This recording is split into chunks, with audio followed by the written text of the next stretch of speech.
Mental Health Masterclass, Depression. In life, we experience a varying array of emotions, depending on our life experiences and circumstances. We can be happy or sad, angry, afraid. Noticing and feeling these emotions is normal for us, and we need to learn how we can manage these emotions. Often, when we experience sadness or disappointment, we have the strength and the ability to manage these feelings. Depression is more than feeling sad or upset when we experience hard situations or times in our lives. Depression includes ongoing feelings and symptoms where we are unable to manage our emotions and feelings, and it can really impact on how we live and contribute in our day-to-day life. Depression is common for young people to experience as they grow through adolescence. It is generally not as prevalent in children, however, there are children who may develop a depressive illness at a young age. Development during adolescence physically changes, as well as changes to the young person's capacity to connect relationally. These shifts can be quite difficult for a young person to negotiate and understand. One must be discerning when looking to identify depression to ensure the young person is not working through a developmental milestone. There is no one cause for mental ill health. Often when individuals are diagnosed, it could be due to a number of factors, including family history of mental health concerns, personality sensitivity, ongoing challenging life circumstances, ongoing grief and loss, trauma, or relational fracturing.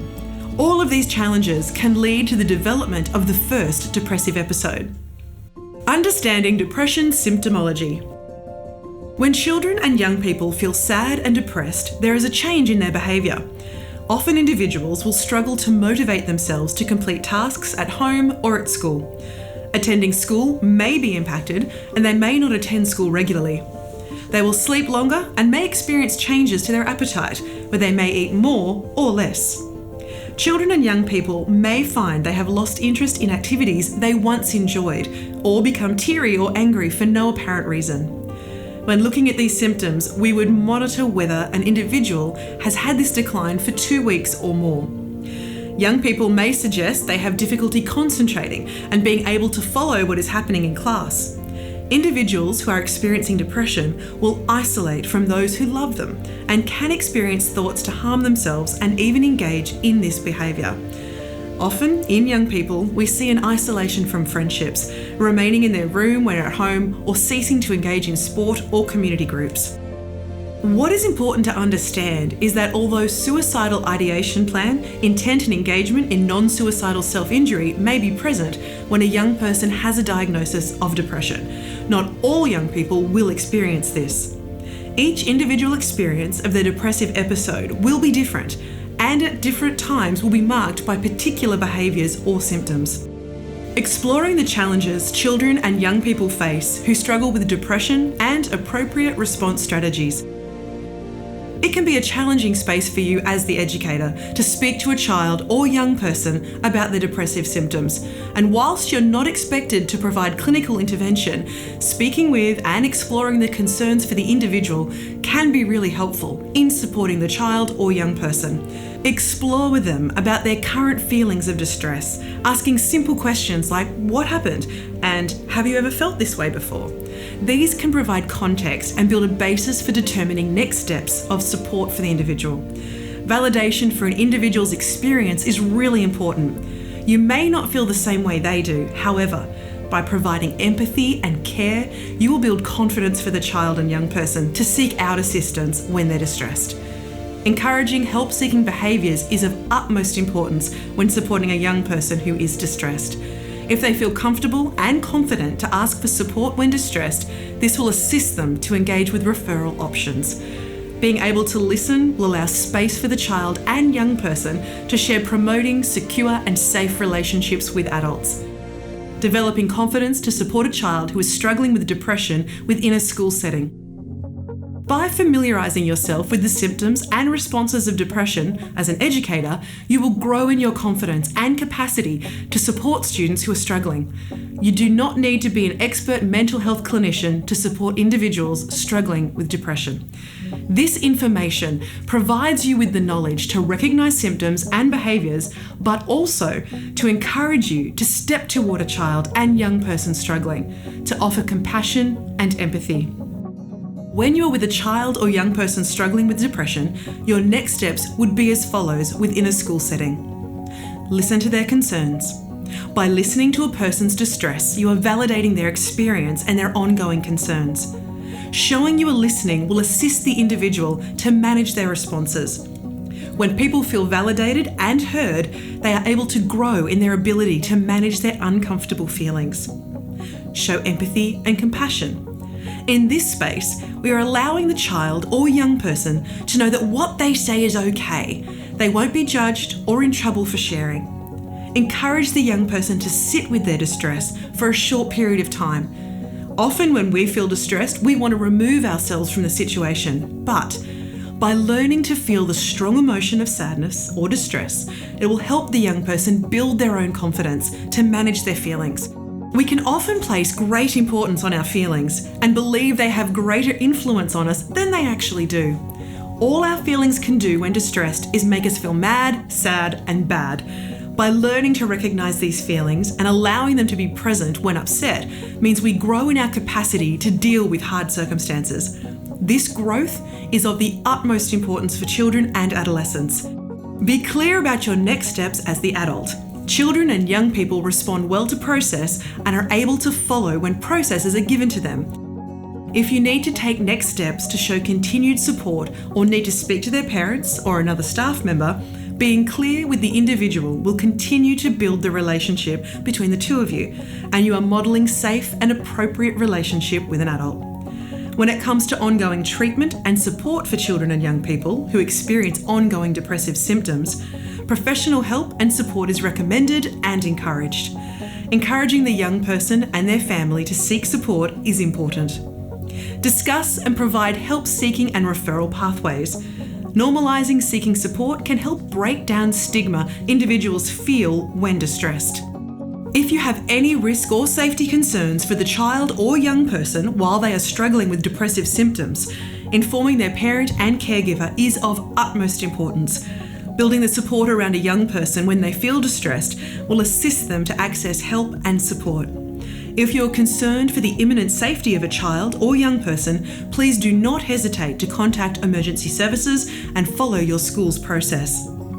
Obtain support for yourself if you feel as though you are struggling to support children and young people with ongoing trauma and distress.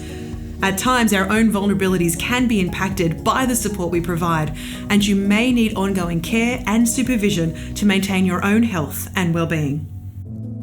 Depression Case Study 1, Mental Health. Kai is a 17-year-old male who is in Year 11. He recently broke up with his girlfriend, Jazzy, 4 weeks ago, after 15 months together. Jazzy has recently started going out with Kai's friend, Ben. Kai and Ben both report they are cool with each other. However, Kai's maths teacher has noted a significant change in Kai's behaviour. Kai has not completed his last 2 assessments, and in class, he is noted to be distant and non-engaging in lessons. He refuses to answer questions when asked. The head teacher wellbeing has connected with Kai. Kai reports he's lost his appetite and is not sleeping well.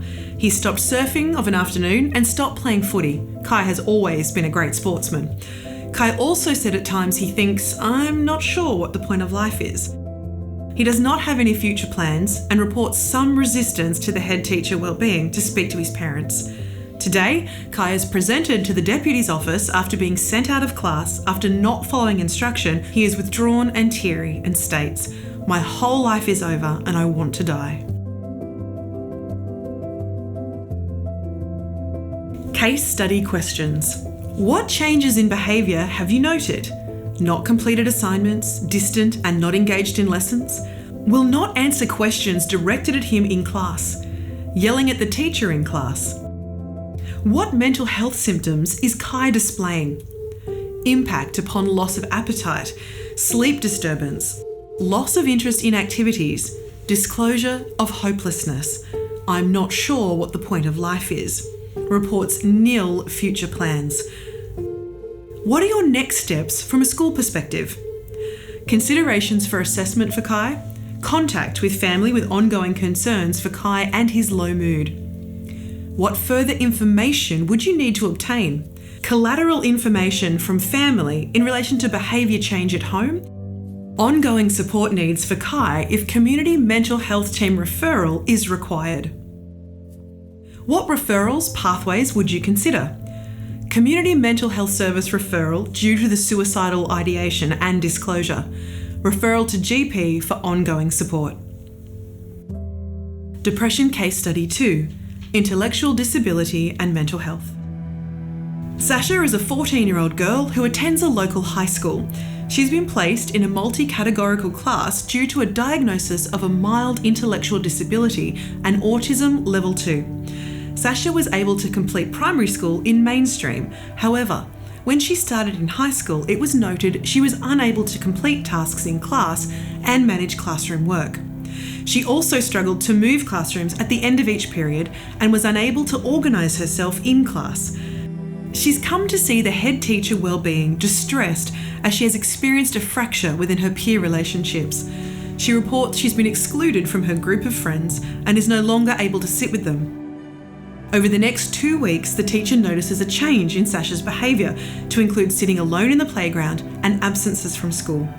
Sasha has not completed schoolwork whilst in class and is noted to look out the window.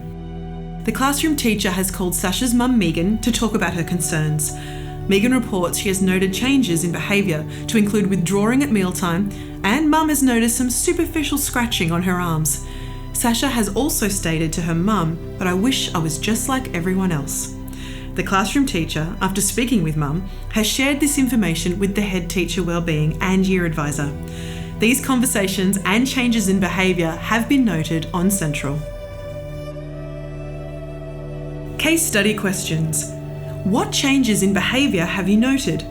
Struggles to manage and complete tasks. She no longer is connected with her peers, not completing schoolwork, distracted in class. What mental health symptoms is Sasha displaying? Sitting alone, unexplained absences from school. Mother has reported non-suicidal self-injury at home on her arms. What are your next steps from a school perspective? Discerning ongoing supports for Sasha at school. Does she need further support from an educational perspective? Conversation with the year advisor and head teacher wellbeing. What further information would you need to obtain?